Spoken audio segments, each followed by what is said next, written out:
밤에 듣는 조선 야담.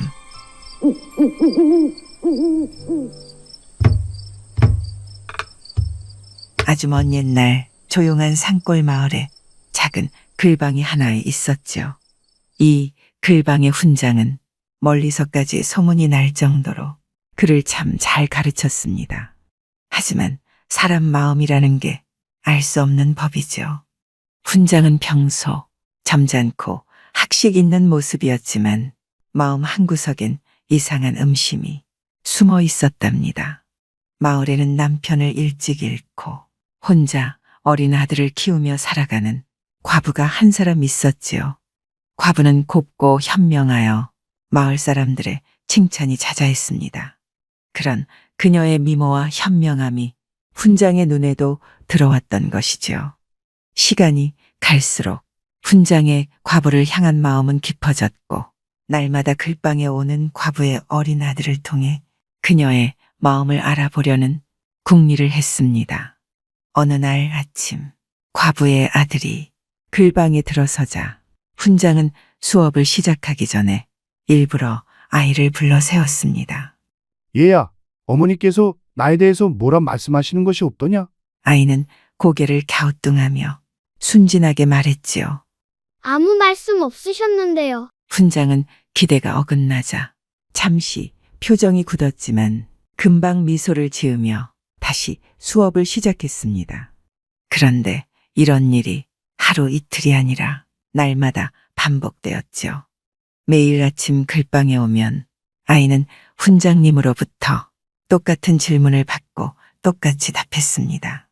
오늘도 아무 말씀 없으셨어요. 결국 아이는 이상하다는 생각에 집으로 돌아가 어머니에게 불만스럽게 물었죠. 어머니, 훈장님께서 자꾸 어머니께서 뭐라 말씀 없느냐고 하셔요. 이게 대체 무슨 말인지 모르겠어요. 이 말을 들은 과부는 빙그레 웃으며 아이의 머리를 쓰다듬었지요. 그것은 과부가 이미 훈장의 마음을 눈치채고 있었기 때문입니다.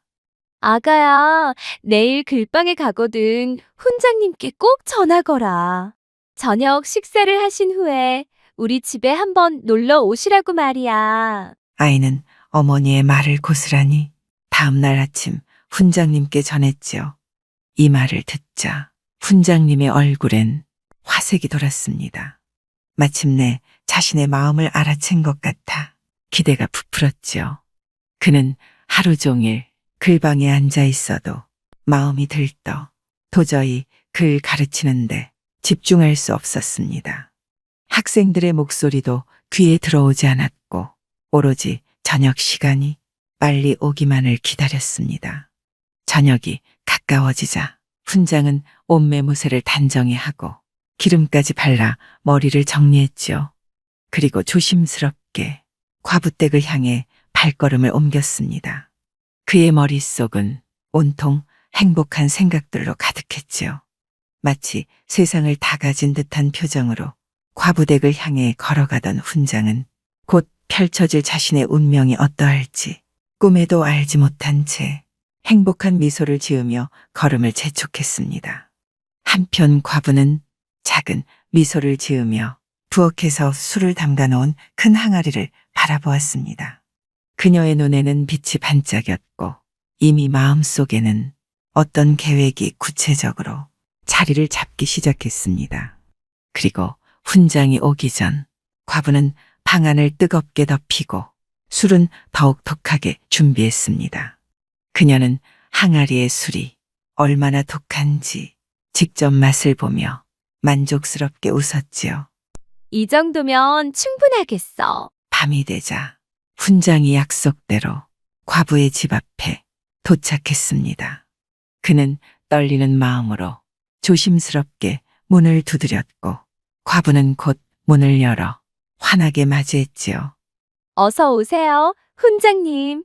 날이 참 춥지요? 어서 들어오세요. 훈장은 두근거리는 가슴을 안고 과부의 뒤를 따라 방 안으로 들어갔습니다. 방 안은 이미 아늑하고 따뜻하게 덮여져 있어 훈장은 편안하게 미소 지으며 말했지요. 방이 참 따뜻합니다. 네, 훈장님 추우실까봐 뜨겁게 불을 떼놓았답니다. 어서 편히 앉으시지요. 과부는 서둘러 술상을 차리고 방 안에 자리 잡은 커다란 항아리에서 독한 술을 꺼내 잔에 가득 따랐습니다. 술 향기가 코끝을 찌르자 훈장님의 눈이 환해졌습니다. 자, 훈장님. 추운 길 오시느라 수고 많으셨어요. 한 잔 드시지요? 훈장은 술잔을 받아 단숨에 들이켰습니다. 술은 생각보다 훨씬 독했지만 분위기 탓에 쉽게 잔을 내려놓지 못하고 계속 받아 마셨지요. 점점 취기가 올라오자 과부는 그를 더욱 부추기며 잔을 채워주었습니다. 훈장님, 오늘은 마음껏 드세요. 제가 특별히 준비한 술이랍니다. 훈장은 계속 술을 받아 마시며 얼굴이 점점 붉어졌습니다. 결국 그는 술 기운을 참지 못하고 어지러움을 느꼈지요. 아이고, 술이 독해서 그런가? 내가 좀 누워야겠소. 과부는 살짝 웃으며 요를 깔고 두툼한 이불까지 내어주었습니다. 편히 쉬세요, 훈장님. 제가 잠깐 밖에 나가 볼 일이 있어 나갔다 올게요. 멀리 가지 마시오. 네, 안 자고 기다릴 테니. 네, 걱정 마세요.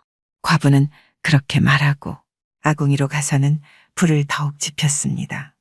그러자 방 안에 있던 훈장은 술 기운이 오른 데다 방까지 뜨거우니 아이고 덥다 덥다 하면서 걸치고 있던 옷을 모두 훌러덩 벗어던지고는 잠이 들고 말았지요. 그리고 문틈으로 그 모습을 몰래 지켜보던 과부는 훈장이 잠든 것을 확인하고는 방 안에 벗어진 옷을 모두 치워버렸습니다. 그리고는 곧바로 이웃집 여인을 찾아갔습니다. 사실 과부는 이미 이웃집 여인과 훈장을 골탕 먹일 계획을 미리 준비 중이었던 것이었지요. 다 준비되었네. 같이 가서 구경만 하면 되네. 어머, 오늘 좋은 구경하게 생겼네. 이웃집 여인은 과부의 이야기를 듣자마자 재빨리 따라 나섰습니다. 깊은 잠에 빠졌던 훈장은 한참 뒤 무언가 웅성거리는 소리에 간신히 깨어났지요.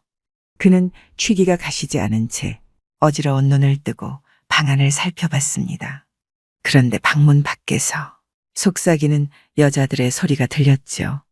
아니, 이 밤에 누가 찾아온 거야? 훈장은 깜짝 놀라 급히 일어나려 했으나 술기운 탓에 몸조차 마음대로 움직이지 않았는데 더욱 놀라운 것은 자신이 옷을 하나도 걸치고 있지 않다는 사실이었지요. 간신히 몸을 겨우 일으킨 그는 다급하게 주변을 둘러보았고 방문이 슬쩍 열리는 소리가 들리자 본능적으로 자리에서 벌떡 일어났습니다. 큰일이군. 이 모습을 누구에게 보인단 말인가? 훈장은 급한 마음에 방 구석구석을 살폈고 결국 커다란 술단지 속으로 몸을 숨기기로 마음먹었습니다. 그 커다란 항아리는 본래 술이 담겨져 있던 항아리였지만 다행히 지금은 비어 있었지요. 그는 서둘러 몸을 구겨 넣었고 뚜껑까지 스스로 덮고 숨을 죽였습니다.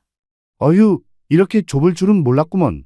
술단지 안은 생각보다 좁고 어두워 답답했습니다. 게다가 술 냄새가 진동하여 숨쉬기가 어려웠지요. 훈장의 이마에서 땀이 주르륵 흘러내리기 시작했습니다. 과부와 이웃 여인은 일부러 더 큰 소리로 수다를 떨며 방문을 활짝 열고 들어왔습니다. 그래, 내가 말이야. 오늘 아주 특별한 손님이 오셨다고 하지 않았니? 이웃 여인은 깔깔 웃으며 말했습니다. 그래서 손님은 어디 가셨는가? 과부는 방 안을 둘러보며 일부러 큰 소리로 말했지요. 글쎄, 어디 숨으셨나 보네. 어머나, 내가 술단지 뚜껑을 왜 덮어놨지? 훈장의 심장이 쿵쾅거리기 시작했습니다. 그의 얼굴은 술단지 속 어둠 속에서도 벌겋게 달아올랐지요. 숨이 막히는 듯한 답답함과 부끄러움에 온몸이 뜨거워졌습니다. 두 여인은 더욱 재밌다는 듯이 일부러 긴 시간 수다를 떨었습니다. 방 안은 덥게 데워진 탓에 술단지 안의 열기는 더욱 뜨거워졌고 훈장은 숨이 막힐 듯 괴로웠습니다. 아이고, 나 죽겠네. 언제 나가려나? 시간이 흘러 두 여인의 목소리가 점점 멀어지는 듯했고 마침내 발자국 소리가 방문 밖으로 사라졌습니다. 훈장은 서둘러 술단지에서 몸을 꺼냈습니다. 온몸이 땀으로 흠뻑 젖어 있었고 얼굴은 퉁퉁 부어 있었지요. 아이고, 내가 무슨 죄를 지었다고 이런 꼴을 보는 거야? 훈장은 간신히 몸을 일으켜 옷을 찾아 입으려 했으나 다시 방문 앞에서 두 여인의 발자국 소리가 들려오기 시작했습니다. 그는 눈이 휘둥그레지며 술단지 속으로 다시 몸을 숨겼지요. 술단지 안에서 숨죽이고 있던 훈장은 마음속으로 신세를 한탄했습니다. 내가 다시는 남의 마음을 탐하지 않으리라. 제발 이 밤만 무사히 지나게 해다오. 훈장은 이러지도 저러지도 못한 채 술단지 속에서 두려움에 떨며 긴 시간을 보내야 했습니다. 술단지 안에서 긴 시간을 숨죽여 있던 훈장은 마침내 발자국 소리가 멀어졌다고 확신하자 조심스럽게 뚜껑을 열고 나왔습니다. 방은 여전히 후끈거렸고 그의 온몸은 땀에 흠뻑 젖어 있었지요. 아이고, 더 이상은 못 참겠네. 얼른 여기서 벗어나야겠어. 훈장은 서둘러 방 밖으로 뛰쳐나왔습니다. 그러나 정신없이 급히 나오느라 옷을 챙기는 것을 깜빡했지요. 그런데 밖으로 나오자 차가운 겨울바람이 그의 온몸을 감싸며 휘몰아쳤습니다. 이거 큰일 났구먼. 옷도 없이 이 한겨울에 어디로 간단 말인가? 당황한 훈장은 이리저리 주변을 두리번거렸습니다. 급한 마음에 과부의 집 담장 너머로 도망쳤지만 옆집 마당으로 떨어지고 말았지요. 그런데 이웃집 개가 크게 짖자 주인이 방문을 열고 나왔습니다. 도둑이야! 도둑이 나타났다! 놀란 훈장은 다시 담장을 넘어 반대쪽으로 뛰어내렸는데 그것은 마을 사람들이 저녁 때마다 모여 이야기를 나누던 정자나무가 있는 곳이었고 마침 마을 사람들이 저녁 모임을 끝내고 흩어지던 중이었지요. 이게 무슨 일이야? 훈장님이 저 모습이 웬일인가? 사람들의 웅성거리는 소리에 훈장님의 얼굴은 더욱 빨갛게 달아올랐습니다. 창피함과 두려움이 뒤섞여 그는 급히 다시 도망쳤지요. 이리저리 뛰며 마을을 벗어나려 했지만 발이 얼어붙고 몸은 덜덜 떨려왔습니다. 결국 마을 밖 논두렁 밑에 숨었지만 몸이 너무 떨려 더 이상 버틸 수 없었지요. 아이고, 내가 이 무슨 창피인가? 이제 다시는 마을 사람들 얼굴을 못 보겠구나. 그때 어디선가 발자국 소리가 들려왔습니다. 깜짝 놀란 훈장은 이번에는 집가리 속으로 황급히 뛰어들었지만 하필이면 집가리의 주인이 왕겨를 가져가기 위해 다가왔던 것입니다. 이런, 여기에 도둑이 숨어 있구나. 모두들 와서 잡아라. 훈장은 결국 마을 사람들에게 둘러싸였습니다. 온몸이 빨개져 부끄러움에 어쩔 줄 모르며 그는 속으로 신세를 한탄했지요. 아, 이제 내 인생 끝났구나. 내가 무슨 욕심을 부렸던가? 마을 사람들의 비웃음과 수군거림 속에서 훈장은 그저 고개를 숙이고 있을 수밖에 없었습니다. 추위와 부끄러움이 겹쳐 그의 몸은 더욱 크게 떨렸습니다.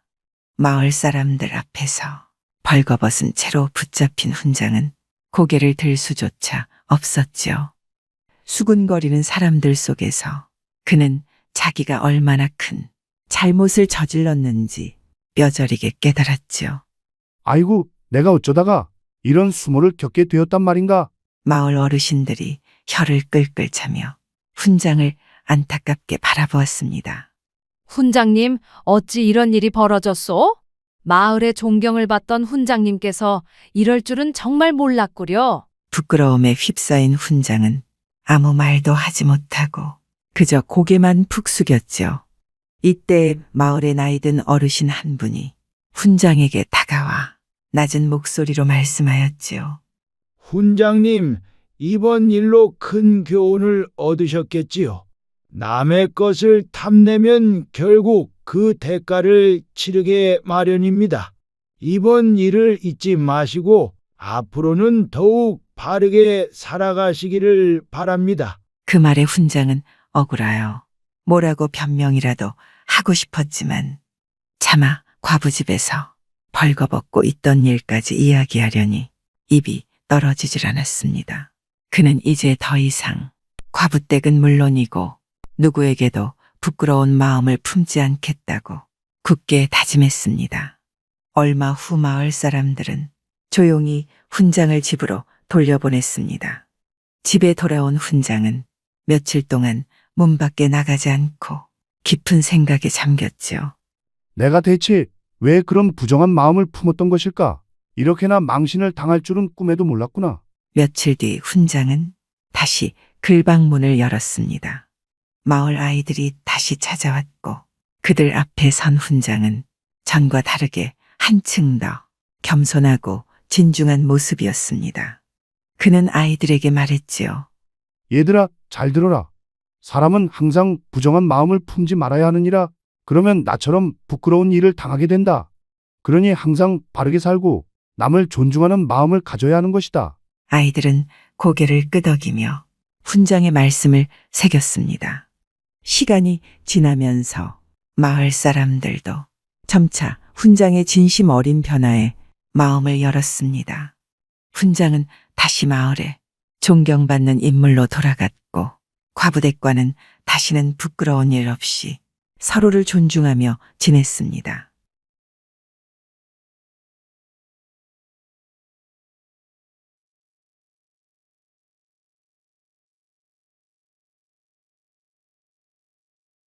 옛날 옛적 행색이 초라한 한 사내가 평양성 문으로 들어섰습니다. 허, 이곳이 바로 평양이란 말이지. 동춘이 감사로 있는 평양 말이야. 허허. 초라한 행색이다 못해 꾀죄죄한 한 선비가 평양 성문을 뒤로 한 채 기쁨에 겨운 듯 큰 소리로 이렇게 말하며 얼굴에는 웃음기가 가득했습니다. 그래, 동춘이가 이곳 평양 감사로 부임한 지도 꽤 여러 해가 지났으니 나를 보면 얼마나 반가워할 것인가. 허허. 선비는 오가는 사람들에게 길을 물어 부랴부랴 평양 가명을 찾아갔습니다. 평양 가명 앞에 선 선비는 헛기침을 하며 당당하게 가명 안으로 들어가려는데 대문을 지키는 포졸이 선비를 가로막으며 호통쳤습니다. 여기가 감히 어디라고 함부로 들어가려는 것이냐? 허허. 이 사람들아, 간 떨어지는 줄 알았네. 나는 평양감사 김동춘의 중마고오인 이청룡이라는 사람일세. 그러니 어서 들어가서 감사께 이청룡이라는 사람이 멀리서 벗을 찾아왔다고 이르시게나. 포졸은 선비가 비록 행색은 초라해도 평양 감사의 이름까지 들먹이며 당당하게 소리치자 고개를 갸우뚱거리면서 대문 안쪽으로 사라졌습니다. 한참 후 돌아온 포졸은 화가 났는지 씩씩거리며 아까보다 더 큰 소리로 호령했습니다. 당신이 지금 나를 놀리는 것이오. 우리 감사나리는 이청룡이고 뭐고 모른다 하오. 그러니 어서 썩 물러가지 못할까? 머리에 가쓰고 양반 행세한다고 다 똑같은 양반인 줄 알아? 아니, 이보시게. 자네 들어가서 동춘이, 아니 감사한테 내 이름을 제대로 알려준 건 확실한가? 동춘이 나를 모른다니 당황한 청룡은 포졸에게 다시 물었지요. 이 사람이 누구를 귀머거리로 아는 것이오? 내 분명히 이청룡이라고 몇 번을 아뢰었는데도 감사어른께서는 모르신다며 화만 내시더이다. 힘없이 돌아선 이청룡은 포졸의 말이 믿어지지 않았지요. 동춘이 나를 모른다고 하다니 그럴 리가 있나. 우리가 어떤 싸인데. 그도 그럴 것이 일찍 과거에 급제하여 지금의 평양감사 자리에 오른 김동춘과 아직 과거에 급제하지 못해 가난한 선비에 불과한 이청룡은 어릴 적부터 함께 동문수학한 중마고우였습니다. 또한 두 사람은 이 다음에 커서 누가 먼저 벼슬길에 나설지 모르지만 남은 친구가 벼슬에 오를 때까지 서로를 박대하지 말고 도와주기로 굳게 언약한 사이였습니다. 그 친구가 나를 잊었을 리가 없어. 뭔가 착오가 있었던 것일게야. 청룡은 허망함을 감추기 어려웠지만 이렇게 스스로를 위로하며 기운을 잃지 않으려 했었습니다. 청룡이 평양 가명을 뒤로 한 채 힘없이 마냥 걷다 보니 어느새 저녁이 다가오고 있었습니다. 민가에서 솟아오르는 밥 짓는 연기가 종일 굶은 청룡의 허기를 일깨웠지요. 청룡은 돈을 아끼기 위해 제일 값싸고 허름한 주막에 여장을 풀고 탁주 몇 사발로 허기를 달랬습니다. 해는 니웃니웃 기울어가고 벌게진 노을 마냥 청룡의 얼굴도 벌겋게 달아올랐습니다. 청룡은 몇 번의 과거 실패로 가세가 기울대로 기울어 무엇 하나 변통할 수 없는 처지였지요. 굶기를 밥 먹듯 하는 아이들과 아내를 보다 못해 염치불구하고 평양 감사가 된 친구 동춘에게 도움을 얻고자 찾아온 것이었는데 일이 문전박대를 당하니 청룡은 실로 자신의 신세가 한심스러웠습니다. 어느덧 어둑어둑해진 하늘 위로 뜬 별을 보자 고향에서 자신이 돌아오기만을 학수고대하고 있을 아내와 끼니를 거르고 있을 자식들 얼굴이 떠올라 눈물이 흘렀습니다.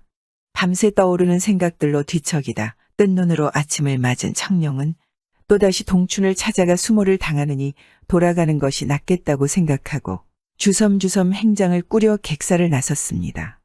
청룡이 평양 성문으로 통하는 저작거리를 지나가는데 장사치들의 수군거리는 소리가 들렸습니다. 오늘도 잔치가 벌어지려나 보네. 그러게 말일세. 참 잔치 벌인 지가 얼마나 되었다고 또 잔치란 말인가? 헐벗고 굶주린 백성들의 고초는 안중에도 없나보. 감사라는 양반이 그런 걸 알았다면 저렇게 사흘이 멀다 하고 잔치를 벌이겠는가? 청룡은 동춘이 잔치를 벌인다는 말에 귀가 솔깃했습니다. 그래, 기왕지사 평양까지 왔으니 돌아가기 전에 얼굴이나 한번 보자. 혹시 어제 그 포졸이 말을 잘못 전달했을지도 모르니. 청룡은 사람들에게 물어 잔치가 벌어진다는 대동강변의 영광정으로 향했지요. 청룡이 영광정에 도착하니 잔치가 한참이었습니다. 여인들이 부지런히 음식을 만들어서 정자 위에 차려진 상으로 올리고 있었고 고기 굽는 연기가 강변 주위 풀숲의 안개처럼 띠를 둘렀고 다양한 음식 냄새가 진동을 했지요. 청룡의 눈에 감사 동춘이 영광정의 상석을 차지하고 앉아서는 양옆에 기생들을 끼고 노닥거리고 있는 모습이 보였습니다. 청룡은 어떻게든 동춘과 대면을 해야겠다는 생각이 들었습니다. 옛 친구를 직접 대하면 알아봐 주질 않을까.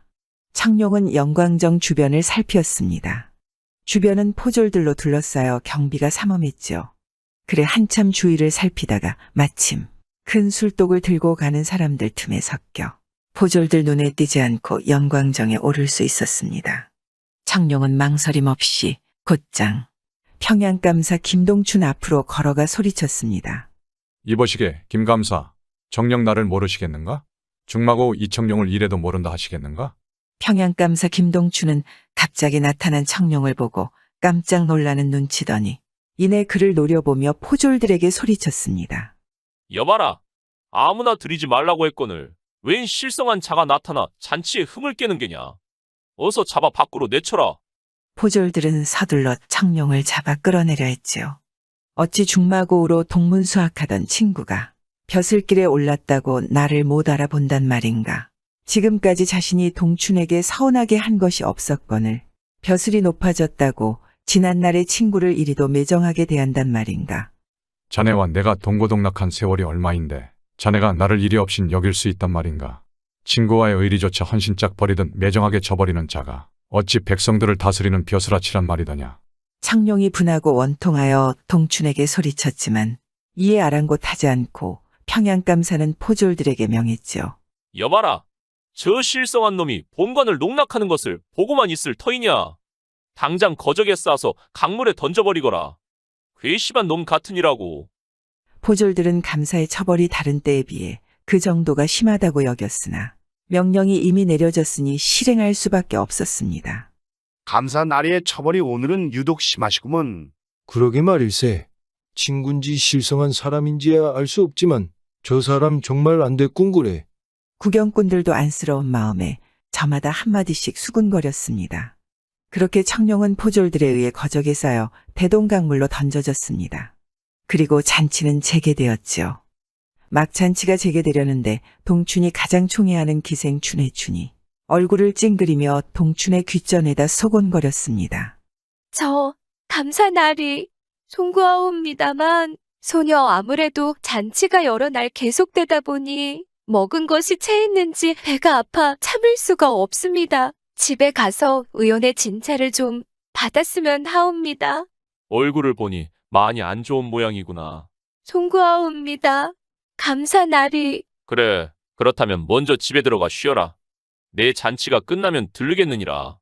잔치의 흥을 이제 막 돋우려 하는데 아끼는 기생이 아프다니 동추는 실망스러웠지만 초대한 손님들이 소홀히 대접할 사람들이 아니라 마지못해 허락한 것이지요. 잔치에서 빠져나온 춘혜추는 그 길로 뱃사공을 찾아가 강물에 배를 띄우도록 했습니다. 사실 그녀는 감사에 지나친 처사가 마음에 걸리기도 했지만 청룡의 태도도 거짓이 아닌 듯하여 두 사람 사이에 필시 무슨 사연이 있을 것이라고 생각한 것이죠. 뱃사공은 서둘러 노를 저었고 춘혜추는 뱃전에서 청룡을 싼 거적을 찾았습니다. 뱃사공의 도움으로 거적을 건져 올려보니 청룡은 정신을 잃고 사경을 헤매고 있었죠. 춘혜추는 사람들의 눈을 피해 이청룡을 자신의 집 뒤뜰에 있는 골방으로 옮겼습니다. 그러고는 여종을 시켜 급히 의원을 불러와 진맥을 하게 한 다음 탕약을 다려 먹이며 정성껏 간호했습니다. 그렇게 며칠 후 청룡은 기적적으로 정신을 차리고 자리에서 일어났습니다. 춘혜춘이 기방에 나가 집을 비운 사이 청룡은 시중을 드는 여종에게서 그간 있었던 일들을 모두 전해 들었지요. 그날 저녁 기방에서 돌아온 춘혜춘에게 청룡은 고개도 제대로 들지 못하고 그저 감사하다는 말만 되풀이했습니다. 감사하고 또 감사하오. 이 은혜를 어찌 갚아야 할지. 아닙니다, 나으리. 어떤 사연인지는 모르겠으나 사람을 그렇게 죽게 내버려 둘 수는 없었습니다요. 소녀는 다만 할 일을 한 것뿐이옵니다. 춘혜추는 얼굴뿐 아니라 심성도 고운 기생이었습니다. 나리, 아무 걱정 마시고 기력을 회복할 때까지 저희 집에서 몸을 추스르십시오. 청룡은 처음에는 몸을 추스르는 대로 아내와 아이들이 기다리는 고향으로 돌아가려고 했지만 춘혜춘의 선녀 같은 마음씨에 반했는지 몸이 다 나았는데도 떠날 날짜를 차일피일 미루기만 하였습니다. 춘혜춘 역시 청룡이 조금 더 자기 곁에 있어 주기를 바랬는지 날마다 갖은 정성으로 청룡을 받들고 따랐지요. 결국 그들은 이것 또한 하늘이 맺어준 인연이라고 여기고 언제부터인가 합방을 하며 지냈습니다. 그러던 어느 날 나라에서 과거령이 내렸습니다. 춘혜추는 청룡에게 과거에 응시할 것을 권했지요. 청룡은 선뜻 내키지는 않았지만 동춘에게 외면받고 죽을 뻔한 일을 떠올리며 마침내 결심을 굳혔습니다. 나리, 여기서는 제가 바깥 일이 있는지라 일일이 챙겨드리지를 못하옵니다. 하온이 본가로 돌아가셔서 과거를 준비하십시오. 그러면서 춘혜추는 웬 보따리 하나를 내밀었습니다. 이것이면 식구들 끼니 걱정은 안 하시고 공부에만 전념하실 수 있을 것이옵니다. 이보, 내 목숨을 살려주고 여태껏 보살펴준 것만도 평생 못 갚을 빚인데. 그리 말씀하시면 소녀 섭섭하옵니다. 서방님을 향한 제 마음을 왜 빚으라 하십니까? 고맙구려 고마워. 정말 고맙구려. 다음 날 청룡은 춘혜춘과 아쉬운 작별을 하고 한양에 있는 집으로 돌아왔습니다. 청룡은 평양에서 있었던 그간의 일들을 아내에게 솔직하게 이야기하고 다시 한번 과거에 응시하겠다는 결의를 보였습니다. 그러자 청룡의 아내가 말했지요. 여보, 이번에는 꼭 과거에 급제해서 춘혜춘이라는 그 기생에게도 당신의 장한 모습을 보여주세요. 내 이미 각오는 되어 있어. 단지 당신을 또 고생시켜 미안하구려. 청룡은 아내의 손을 잡다가 왈칵 눈물을 쏟을 뻔했습니다. 아내의 손은 얼마나 고생을 했던지 앙상하게 뼈만 남은 데다 상처투성이었지요. 아내의 뒷바라지와 춘혜춘의 정성이 더해진 덕분인지 청룡은 과거에서 당당하게 장원으로 급제하였습니다. 청룡과 그의 아내는 그간의 서름과 고통을 떠올리며 부둥켜 안고 함께 울며 기뻐했지요. 한편 조정에서는 청룡에게 암행어사를 제소하여 평양성을 감찰하라는 어명을 내렸습니다. 평양 감사가 백성들의 안위는 돌보지 아니하고 주색 잡기에 빠져 수시로 잔치를 열어 국고와 세금을 낭비하고 있다는 상소문이 조정에 올라왔던 것이지요. 청룡에게는 드디어 동춘에게 당한 원한을 풀 기회가 생긴 것이었죠. 자신의 신분을 은폐하기 위해 일부러 초라한 행색으로 평양에 당도한 이청용은 먼저 춘혜춘의 집으로 갔습니다. 춘혜춘과 마주한 이청용은 미안한 기색으로 말했습니다. 미안하이. 내 또 이런 몰골로 오게 되었네. 그간 자네 볼 면목이 없어 못 찾아왔네. 어서 오세요, 나리. 그리고 너무 낙담치 마십시오. 기회는 또 오게 마련이옵니다. 불편해하지 마시고 전처럼 편히 쉬십시오. 이어 춘혜춘은 청룡이 갈아입을 옷가지들을 손수 챙겨 가지고 왔습니다. 옷들은 깨끗하게 빨아 반듯하게 다림질까지 되어 있었죠. 그것을 본 청룡의 가슴은 또 한 번 고마움에 미어지는 것 같았습니다. 그날부터 청룡은 춘혜춘의 집에 머물면서 평양 가명의 동태를 은밀히 살펴보았습니다. 그러던 어느 날 아침 일찍 일어나 목욕을 하고 난 춘혜춘이 곱게 몸단장을 하며 말했습니다. 오늘은 감사나리께서 대동강 영광정에서 잔치를 벌이신답니다. 소녀도 명을 받았사오니 잠시 다녀오겠사옵니다. 청룡은 마침내 기다리던 때가 왔다고 생각하며 내심 쾌재를 불렀지만 겉으로는 내색하지 않았습니다. 오늘이 무슨 날인가? 듣기로 감사나리의 생신이라 하옵니다. 그럼 편히 쉬고 계시어요. 청룡은 춘혜춘이 나가자 급히 포졸들을 불러 영광정 주변에서 출도할 준비를 하라고 일렀습니다. 그리고 자신은 곧장 영광정으로 달려갔죠. 김동춘 이놈, 내 생일날이 제삿날이 될 것이니라. 영광정에서는 동춘이 자신의 생일을 맞아 근방에 있는 모든 수령들을 불러 모아 성대한 잔치를 벌이고 있었습니다. 청룡은 이번에도 연정 위로 뛰어 올라가 소리쳤습니다. 동춘, 이 사람아, 오늘도 나를 모른다 하시겠는가? 나 이청룡일세. 동춘은 죽은 줄 알았던 청룡이 나타나자 기겁하였습니다. 그 옆에 앉아있던 춘혜춘도 놀라기는 마찬가지였죠. 동춘은 고래고래 소리를 질렀습니다. 아니, 저놈은 내가 죽이라 하지 않았더냐. 그래, 자네가 나를 죽이려 했지만 난 춘혜춘과 뱃사공의 도움으로 이렇게 살아있다네. 아니, 인연이 내가 감히 나를 속여. 여봐라, 인연을 당장 끌어내거라. 동춘은 길길이 뛰며 소리쳤습니다. 내려갈 사람은 춘혜춘이 아니라 바로 동춘 자네네. 여봐라, 당장 평양 감사를 끌어내라. 청룡의 명령이 떨어지자 연정 주변에 숨어있던 포졸들이 우르르 몰려 나왔습니다. 암행어사 출도요. 암행어사 출도요. 영광정은 순식간에 아수라장이 되었습니다. 잠시 후 청룡은 영광정에 앉아 땅바닥에 무릎을 꿇고 있는 동춘을 내려다보았죠. 지금도 나를 모른다 하겠는가? 동춘은 아무 말도 하지 못하고 침울한 표정으로 땅만 내려다보고 있었습니다. 청룡은 그런 옛 친구의 모습을 보고 있자니 괘씸한 마음 한편으로 불쌍하고 측은한 생각이 들어 가슴이 아려왔지요. 이보시게, 자네와 내가 어찌하여 이렇게 되었단 말인가? 어찌하여 나를 그리도 박정하게 대하였는지 그 이유나 들어보세. 청룡이 말하자 동춘은 잠시 한숨을 쉬더니 말문을 열었습니다.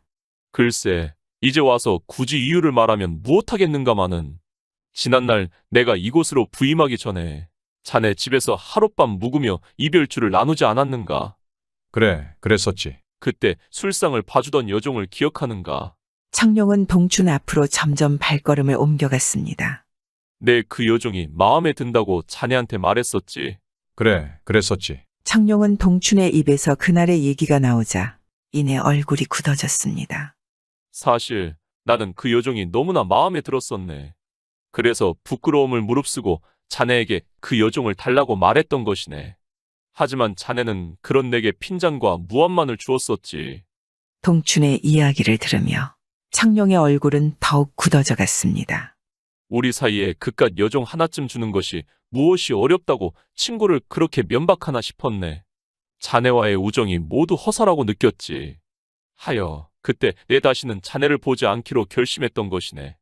청룡은 동춘의 손을 덥석 잡아 일으키며 말했습니다. 그래, 그랬었구먼. 그래서 자네가 나를 모른 척했었구먼.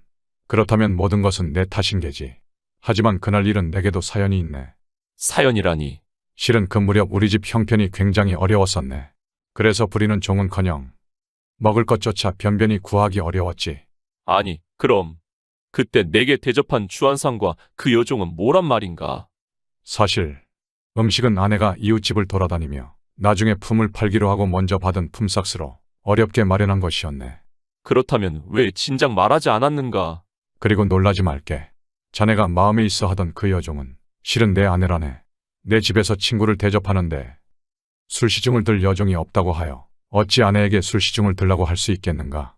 그래서 자네 대접하는 것을 그만두자 했더니 아내가 자신이 여종인 것처럼 꾸미고 술시중을 들겠다고 자청하는 바람에. 그런 일이. 미안하이.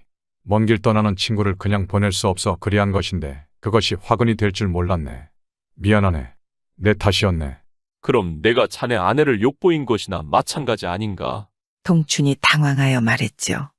이보시게. 이젠 다 지난 일이 아닌가. 다 있도록 하시게나. 이제라도 오해를 풀었으니 우리 예전의 우정을 다시 이어보도록 하세. 청룡과 동춘은 서로 얼싸안고 다짐했습니다. 차마 친구를 벌줄 수 없었던 청룡이 사직 상소를 올리라고 권하자 동춘은 사직 상소를 올린 후 평양 감사 자리에서 물러나 낙향했습니다. 한편 춘혜춘은 그 후 기적에서 빠져나와 이청룡을 평생 가까이 모시며 살았다 합니다. 벼슬에 나서는 친구를 대접하겠다고 아내를 여종으로 꾸며 술시중을 들게 하다니요. 또 친구의 아내인지 모르고 여종을 달라고 한 친구 이야기나 참 그 의리한 번 대단한 이야기 같습니다. 돈이 없는 것이 죄인지 잘못된 의리가 문제인지 모르겠습니다. 지금까지 조선 중기로 전해지는 이청룡과 김동춘의 야사 이야기였습니다.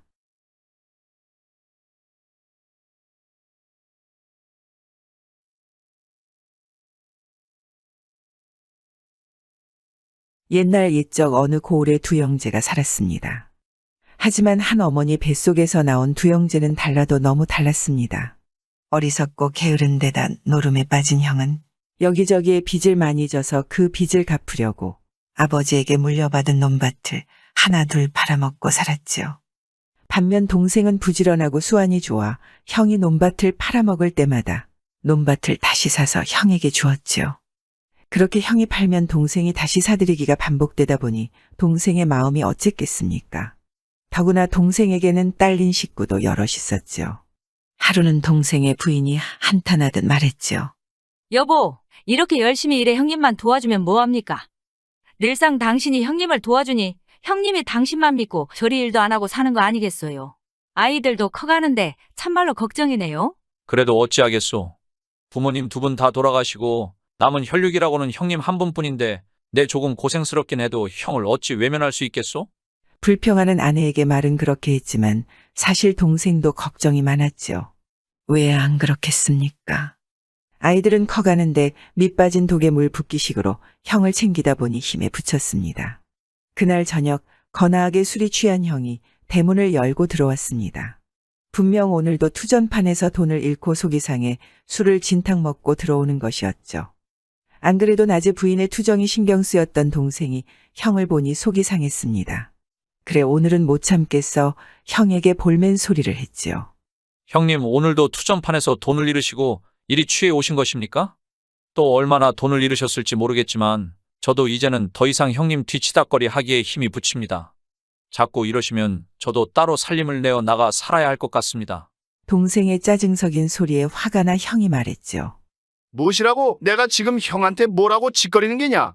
그래 어디 한번 내 식구들을 이끌고 나가 살아보려무나. 집도 절도 없이 어디서 머슴질이나 하고 살면 되겠구나. 에이 배은 망덕한 놈 같으니라고. 배은망덕이라니요. 동생은 그 말에 화가 치밀어 올랐습니다. 여태껏 게으르고 노름에 빠진 형의 뒤치다꺼리 하느라 제 식솔들도 제대로 건사하지 못하고 살아왔는데 동생은 그 소리에 기가 차고 화가 나 다음 날 아침 식구들을 이끌고 집을 나왔습니다. 수중에 가진 돈이라고는 집 한 칸 마련할 돈도 되질 않았죠. 집을 나선 동생 가족은 정처 없이 떠돌다 어느 고을의 대궐 같은 기와집 앞에 이르렀습니다. 뒤에는 산이 병풍처럼 둘러쳐져 있고 앞에는 강물이 유유히 흐르는 명당이었지만 집안은 텅 비어 있었습니다. 이웃 사람들에게 물어보니 10여 년 전 이 집에 홀로 살던 영감이 죽고 난 뒤 이사 오는 사람들마다 모두 죽어나가 그 이후로는 아무도 살지 않는 흉가라고 했지요. 동생네 식구들은 당장 오갈 데가 없으니 흉가라도 살아야겠다 싶었습니다. 그래 수소문해 보니 이웃 마을에 옛 주인의 팔촌 친척이 살고 있었습니다. 동생은 그를 찾아가서 그 집을 사겠다고 했지요. 가진 돈은 적지만 돈을 더 원하시면 열심히 일해 다음 해에 갚도록 하겠으니 이 집을 제게 파시면 안 되겠습니까?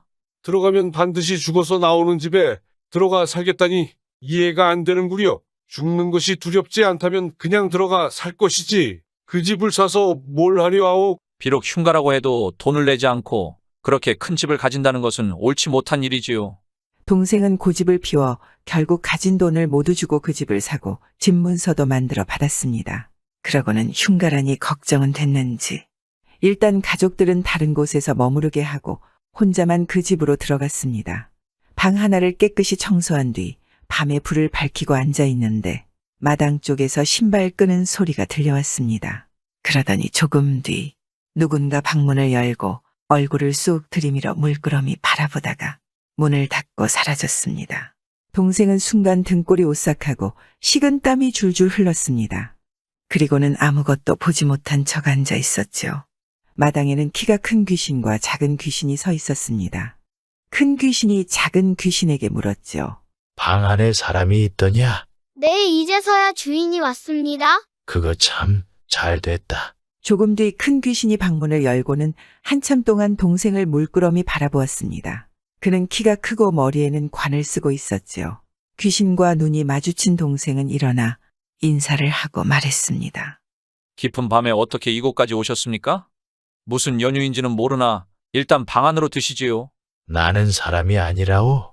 동생은 이 집 사람들을 죽인 게 이 귀신일 거라는 생각이 들었습니다.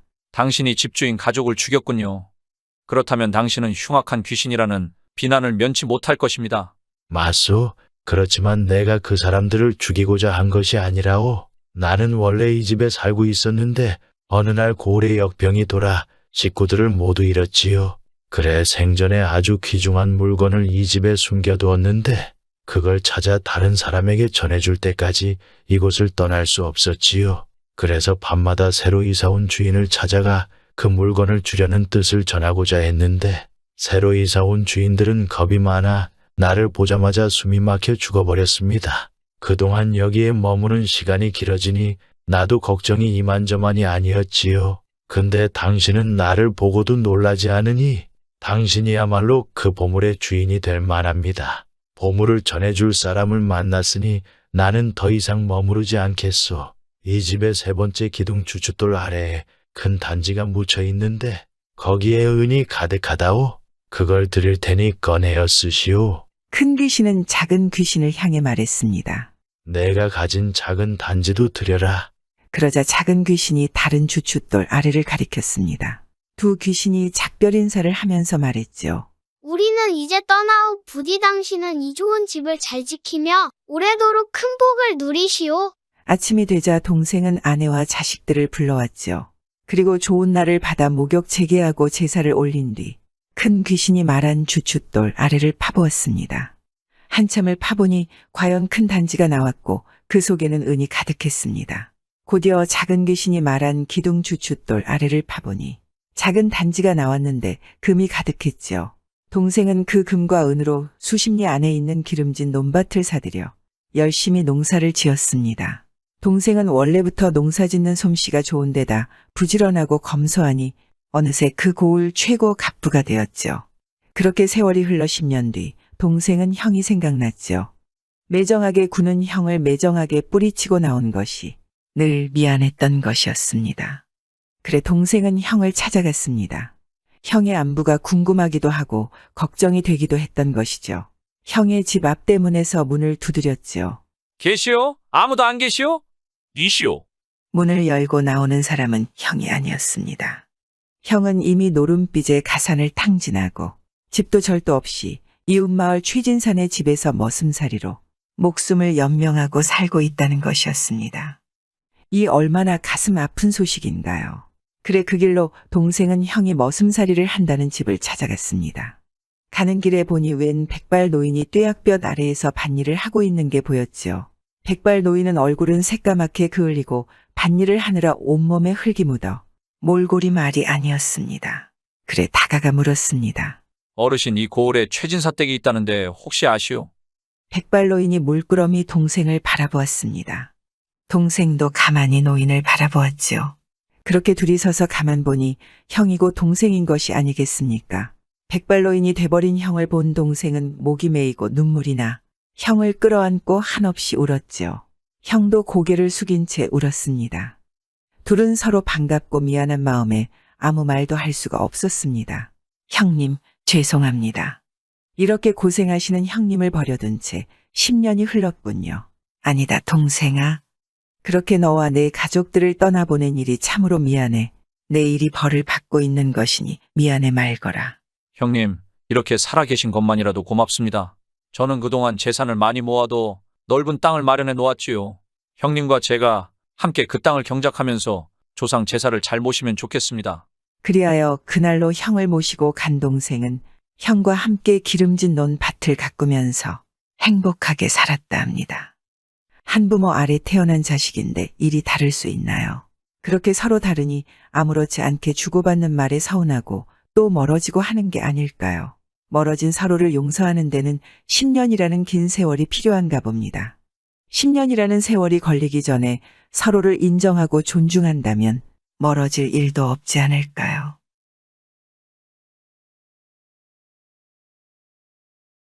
옛날 옛적 한양에 약방이 하나 있었습니다. 이 약방은 한양에서 제일 큰 약방으로 늘 손님으로 문전성시였습니다. 하루는 해진 옷에 집신을 신은 한 노인이 아침부터 느닷없이 약방에 들어와 앉았습니다. 차림새를 보니 시골에서 올라온 사람인 듯한데 가세 도포를 쓴 모습이 양반은 같았지요. 그런데 노인은 한 구석에 자리를 잡고 앉더니 점심때까지 말 한마디 없었습니다. 그렇다고 또 가려는 기색도 보이지 않았지요. 처음부터 이상하게 여긴 주인이 약방 손님이 뜸한 틈에 물었습니다. 아까부터 여쭙는다는 게 여긴 무슨 일로 오셨소이까? 내가 이곳에 누구와 만나자고 약속한 일이 있어서 지금 이렇게 기다리고 있는 중이요.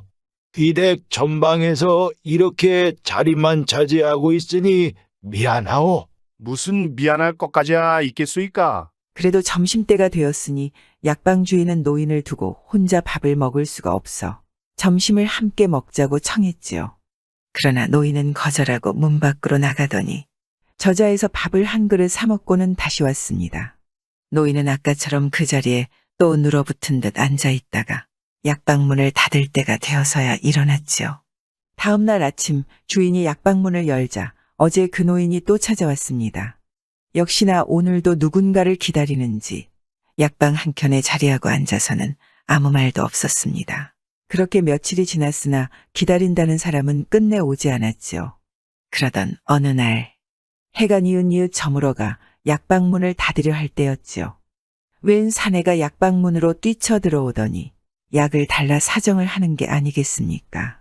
제 처가 막 아이를 낳게 되었는데 갑자기 넘어져 정신을 차리지 못하고 있어. 좋은 약을 지어주셔서 딱한 사정을 좀 풀어주시구려. 그러자 약방 주인이 성을 내며 대답했습니다. 이런 무식한 사람을 보겠나? 여기가 약을 파는 곳이지 의원인가? 약을 파는 사람이 의술을 어찌 알겠는가? 이렇게 무작정 약을 달라니 아무 약이나 줄 수도 없고 이렇게 답답한 일이 있나? 어서 의원에게 가서 약방문을 알아가지고 오시게. 그러면 어련히 내가 알아서 약을 지어주지 않겠나? 원체 나는 의원이 어디 사는지도 모르외다. 그러지 말고 약 한 첩 지어 죽는 사람을 살려줍시오. 약방 주인도 참으로 답답한 노릇이었습니다. 무작정 사람이 아프니 약을 달라니 아무 약이나 줄 수도 없고 사정은 딱해 보였습니다. 그러자 한 구석에 앉아있던 노인이 대뜸 말을 걸었습니다. 곽향정기산 3첩만 먹으면 차차 차도가 있을 것이요. 곽향정기산이라니요. 약방 주인은 그 말을 듣고는 코웃음이 나와버렸습니다. 그 약이 체한 것을 내리게 하고 응어리를 푸는 처방인데 아는 산모에게 쓰다니 그건 얼음을 써야 할 때 불을 쓰는 셈이외다. 손님은 그저 입버릇이 되어 외우는구려. 그러나 노인은 또 곽향정기산만을 외칠 뿐이었습니다. 마음이 급한 약사러 온 사람은 안달이나 졸랐지요. 일이 급하오니 그 약이라도 제발 좀 지어줍시오. 그러고는 약값으로 돈까지 내놓으니 주인은 할 수 없이 약을 지어주었습니다. 다음 날 아침 어김없이 약방이 열자 노인은 제 집이냥 약방 안으로 들어와 앉았죠. 누굴 기다리길래 저리 출근을 하는지 약방 주인은 궁금하기도 하였지만 장사 준비에 바빠 그러려니 하고는 노인에게 눈길도 주지 않았지요. 그런데 오늘은 약방문을 열자마자 손님이 들이닥칩니다. 어제 여기서 약을 지어간 사람 중에 소인과 가장 가까운 이웃인데 그의 아내가 한창 아이를 낳다가 거의 죽게 된 것을 이 약방에서 좋은 약을 지어다 먹고 살아났소이다. 틀림없이 훌륭한 의원이 있다기에 식전부터 찾아온 것입니다. 3살짜리 내 아들이 지금 마마를 앓고 있는데 열이 내리지 않아 몹시 급합니다. 좋은 약을 써서 좀 살려주시지요. 이야기를 듣고 온 손님의 사정을 듣고 노인은 또 약을 처방해 줍니다. 곽향정기산 3천만 쓰면 알도리가 있지. 옆에서 이 말을 들은 약방 주인은 정말 어이가 없었죠. 백성들이란 약을 써보지 않았기 때문에 튼튼한 사람이 그 약을 쓰면 혹 효과가 있을는지도 모르나 3살배기 어린아이에게는 절대 써서는 안 될 것입니다. 더구나 마마라는 병은 어제 그 산모와는 전혀 다른 병 아니오. 그러하나 곽향정기산 3천만 쓰면 알도리가 있지. 옆에서 듣고 있던 손님이 급한 마음에 말했습니다. 우리 아이가 죽어가고 있어. 당장 그 약이라도 좀 주시오.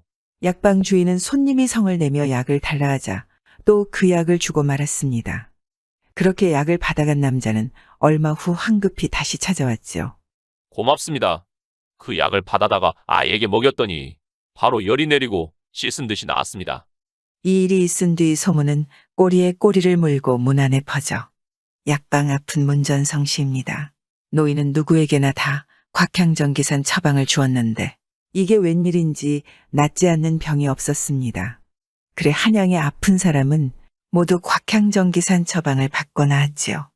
그런데 몇 달이 지나도록 노인은 약방에서 떠난 적이 없고 누구인지는 모르겠으나 기다린다는 사람도 끝내 나타나지 않았습니다. 하루는 정승의 아들 하나가 건장한 말을 타고 약방문으로 들어섰죠. 약방 주인은 마루에서 내려와 그를 맞아들였습니다. 온 집안이 앞뒤로 뛰어다니며 쓸고 닦으며 정승의 아들을 접대하느라 호들갑을 떨었지만 노인만은 한쪽에 앉아서는 까딱도 하지 않았습니다. 정승의 아들이 약방 주인에게 말했죠.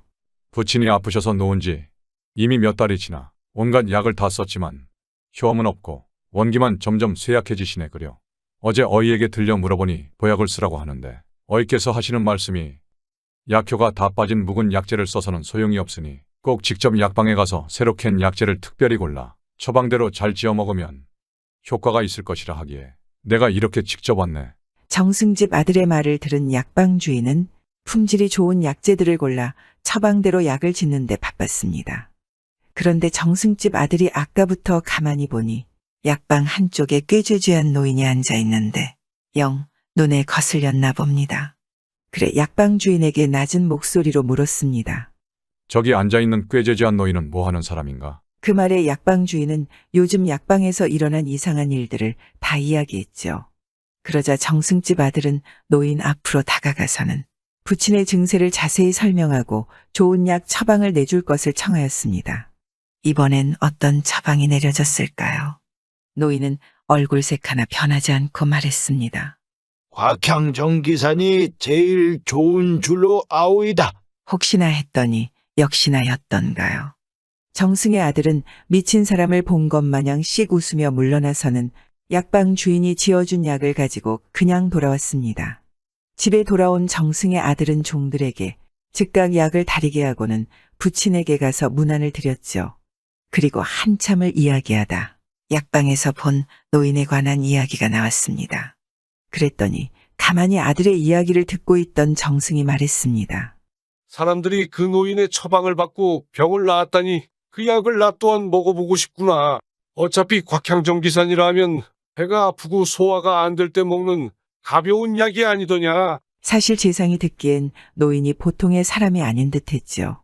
허나 오랫동안 앓던 아버님께 어떻게 길을 흩어지게 하는 약을 드리겠습니까?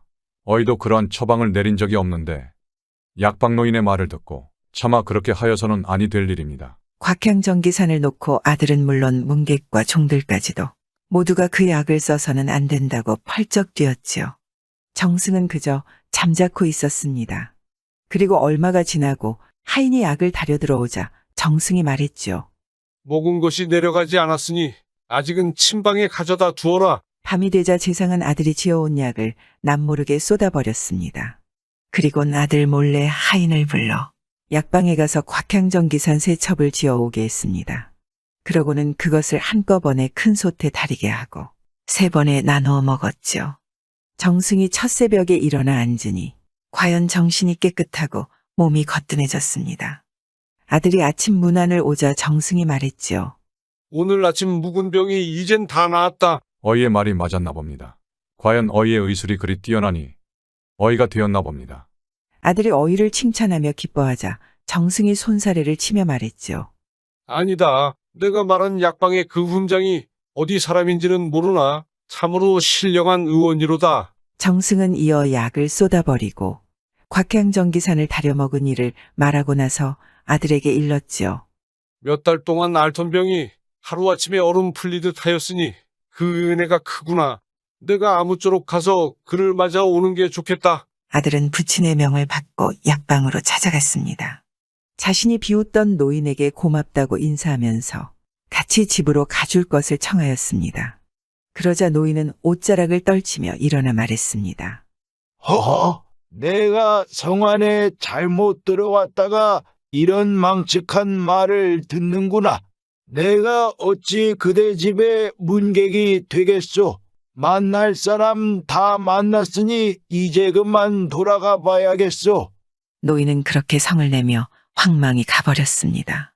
정승의 아들은 아무 말도 못하고 노인의 뒷모습만 물끄러미 바라보았죠. 빈손으로 집으로 돌아온 정승의 아들은 정승에게 약방에서 노인을 만나고 빈손으로 돌아온 이야기를 전했지요. 정승은 그 말을 다 듣고는 속세의 때가 묻지 않은 그 노인의 지조에 더욱 감탄하였습니다. 그런데 그 뒤로 얼마 안 있어 임금이 병이나 앓기 시작하더니 그 증세가 점점 심해만 갔죠. 궁궐의 내의원들도 손쓸 발을 몰라 하니 온 조정이 다 난리였습니다. 정승은 그때 내의원 제조로 있던 차라 마침 훈장에게서 느낀 바가 있어 임금의 병을 진찰하는 자리에서 임금에게 노인과 곽향전기산 이야기를 꺼냈지요.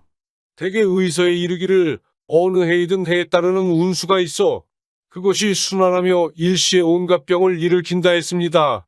병의 유형은 달라도 병의 근원은 그의 운수에 있을 수 있습니다. 임금이 정승의 이야기를 다 듣고는 말했습니다.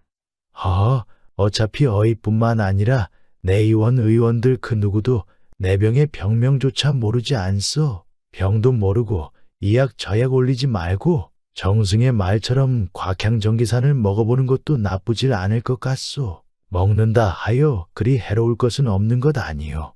임금의 말에 의원들이 곧 곽향전기산을 다려 임금께 올렸죠. 과연 이번에도 효력이 통했을까요? 정말 그 약을 쓴 다음 날로 곧 임금의 병이 깨끗이 나았습니다. 임금은 더욱 감탄하며 그 노인을 찾아내라고 하였습니다.